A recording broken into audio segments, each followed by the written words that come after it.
Na'am, la tajidu qauman yu'minuna billahi wal yawmil akhir yuwaduna man hadallaha wa rasulahu walau kanu aba'ahum aw abna'ahum aw ikhwanahum aw ashiratahum. Kamu tidak akan mendapati sesuatu kaum yang beriman kepada Allah dan hari akhirat saling berkasih sayang dengan orang-orang yang menentang Allah dan Rasulnya, sekalipun orang-orang itu bapak-bapak atau anak-anak atau saudara ataupun keluarga mereka. Ini menjelaskan bahwa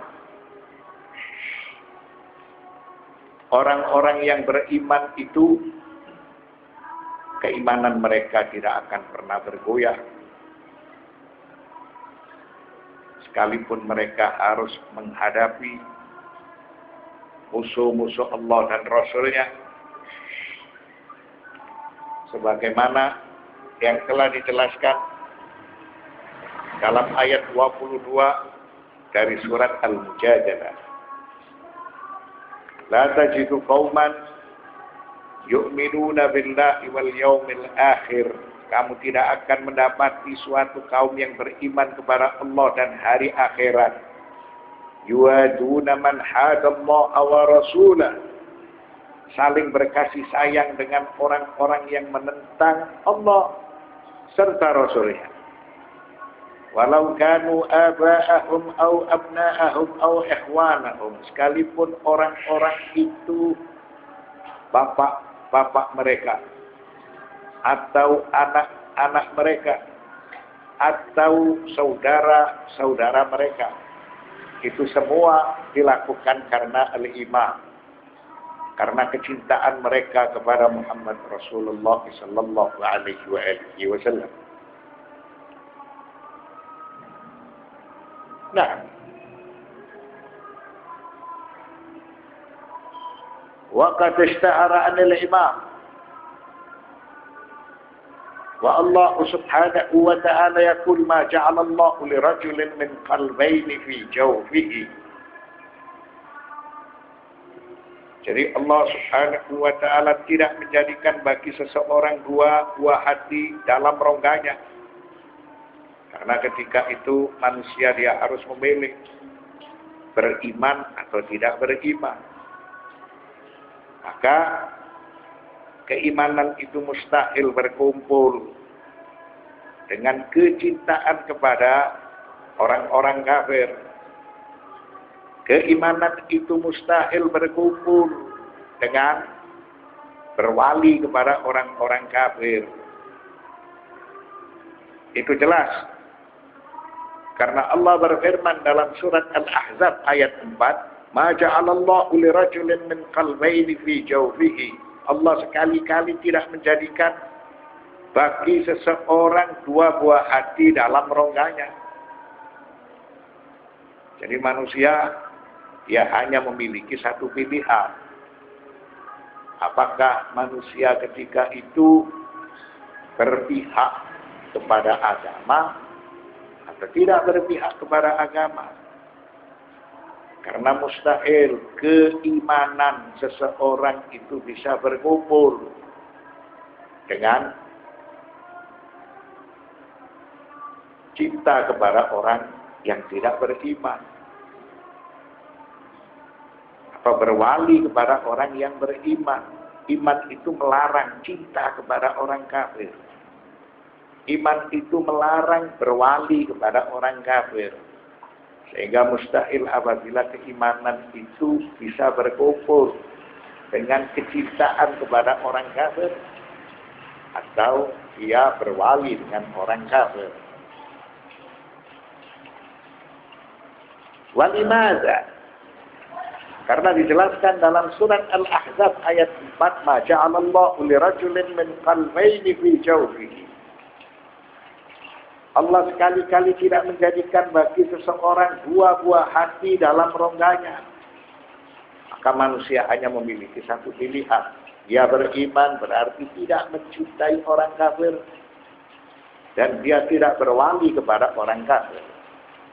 Wa qad ishtahara an al-Imam Ali alaihi salam anna sadiq al-aduwi aduun wa qala walaqad kunna ma'a Rasulillah sallallahu alaihi wa alihi wa sallam wa anna al-qatla la yaduru 'ala al-aba'i wal abna'i wal ikhwani wal qarabat وما نزداد على كل مصيبة وشدة إلا إيمانا ومضيا على الحق وتسليما للأمر.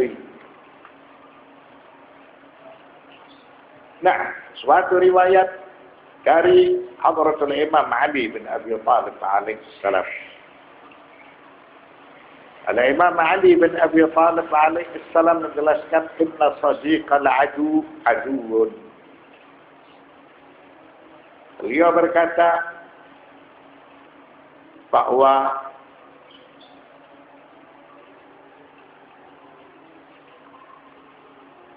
teman dari musuh kita itu adalah lawan. Wa qala falaqad kunna ma'a Rasulillah sallallahu alaihi wa alihi wa anna al-qatla la yaduru 'ala al-aba'i wal abna'i wal ikhwani wal qarabat. Ketika kita bersama Rasulullah sallallahu alaihi wasallam terjadi peperangan yang berkecamuk, siapa pada saat itu yang dihadapi? Yang dihadapi adalah al-aba, para ayah, wal abna, anak-anak, wal ikhwan, saudara, wal qarabat, dan sanak kerabat. Fama nasdadu ala kulli musibatin wa shiddatin illa imanan wa muliyan ala al-haqqi wa tasliman lil amr. Maka tidak ada suatu penderitaan yang semakin berat. Itu semua kita terima karena semata beriman, karena semata ingin menegakkan kebenaran, karena semata taslim dengan perintah Allah dan Rasul-Nya. Jadi ketika itu tidak ada pilihan kecuali bersama kebenaran atau menolak kebenaran. Bersama Nabi Muhammad atau bersama lawan-lawan Nabi Muhammad. Lalu Allah Subhanahu wa ta'ala berfirman, ulaika kataba fi qulubihimul imanu wa ayyadahum bi ruhin minhu. Mereka itulah orang-orang yang telah menanamkan keimanan dalam hati mereka dan menguatkan mereka dengan pertolongan yang datang daripadanya. Mereka siapakah yang dimaksudkan? Mereka yang dimaksudkan adalah orang-orang yang beriman. Keimanan mereka tidak berguncang. Keimanan mereka tidak juga berkurang. Sekalipun mereka harus berhadapan dengan para ayah dan anak-anak mereka. Dalam urusan akidah, dalam urusan keyakinan, jelas ini merupakan suatu konsekuensi. Sehingga Allah berfirman, ulaika kataba fi qulubihimul iman wa ayyadahum bi ruhin minhu. Mereka itulah orang-orang yang Allah telah menanamkan keimanan dalam hati mereka dan menguatkan mereka dengan pertolongan. Wal ma'na anna Allah tsabbata al-iman fi qulubil mukhlishin. Arti dalam ayat tersebut bahwa Allah Subhanahu wa ta'ala menguatkan iman di hati orang-orang yang tulus dan ikhlas. Allah Subhanahu wa ta'ala memberikan pertolongan berupa bukti-bukti yang nyata, sehingga mereka lebih bukan keyakinan, mengutamakan kepentingan agama atau mengutamakan keimanan mereka. Yuthabbitullahu alladhina amanu bil qawli tsabit fil hayatid dunya wa fil akhirah.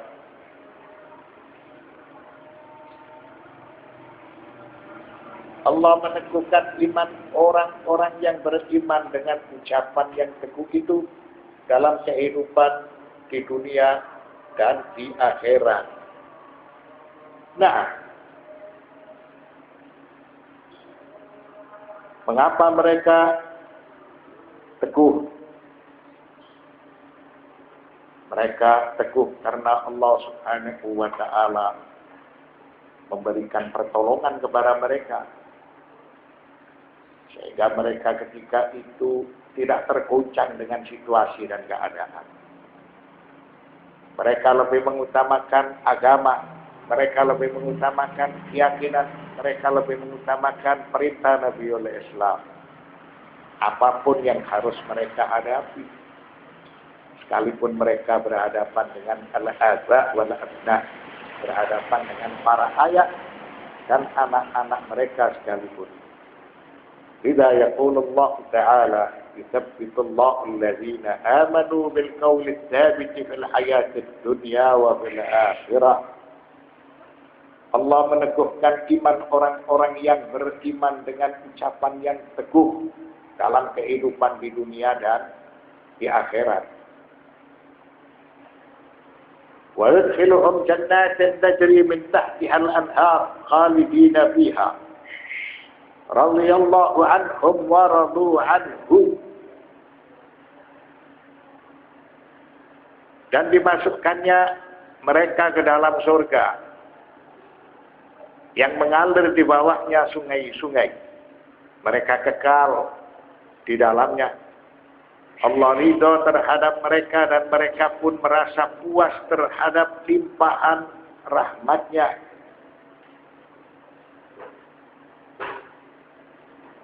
Maka dengan konsekuensi mereka beriman kepada Allah, menerima ajakan Rasul Allah,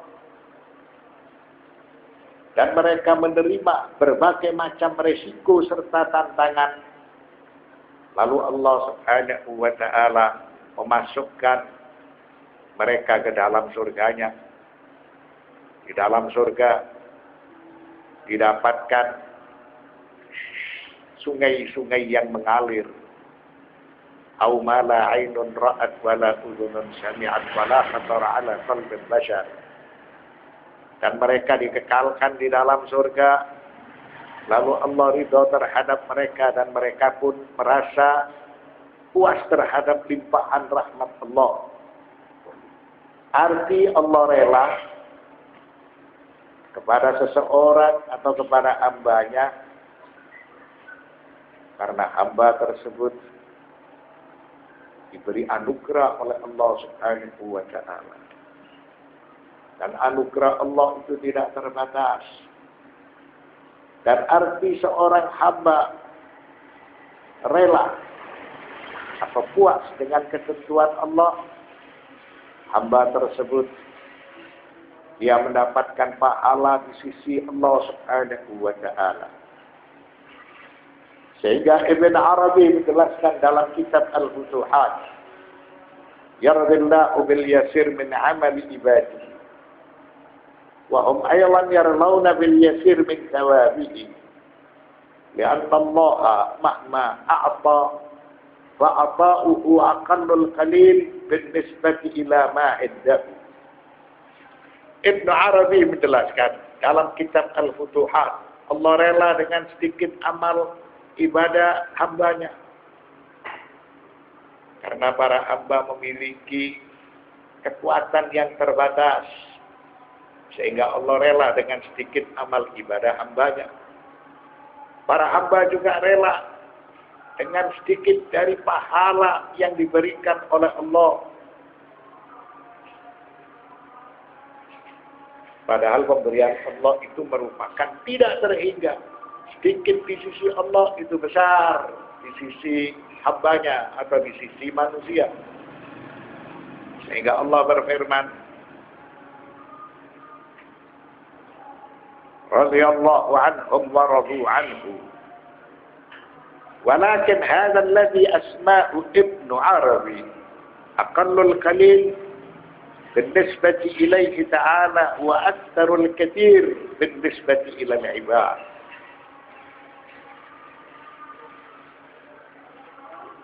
Akan tetapi yang dimaksud oleh keterangan Ibnu Arabi, pemberian yang sedikit di sisi Allah Subhanahu wa Ta'ala itu merupakan anugerah yang tidak terhingga di sisi manusia. Mengapa? Karena pemberian Allah itu adha'afan mudha'afah, sesuai dengan keterangan dalam surat Al-Baqarah ayat 245, wa yudha'ifu lahu adha'afan katsiratan, maka Allah akan melipat gandakan pahala kepada hambanya dengan lipat ganda yang tidak terhingga. Jadi pemberian Allah itu sedikit, di sisi hambanya itu besar, tidak terhingga. Dan Allah rela kepada hambanya, walaupun hamba itu melakukan qadrul yasir, perbuatan yang sedikit. Karena hamba memiliki kekuatan yang terbatas, sehingga amal ibadah dia itu sedikit sekali. Akan tetapi Allah adalah zat asyakur, mensyukuri kepada perbuatan baik, walaupun hamba itu melakukan sedikit kebaikan, disyukuri oleh Allah. Dan Allah rela kepada hambanya. Wa sallallahu ala sayyidina Muhammadin wa alihi at-tayyibin at-tahirin walhamdulillahi rabbil alamin.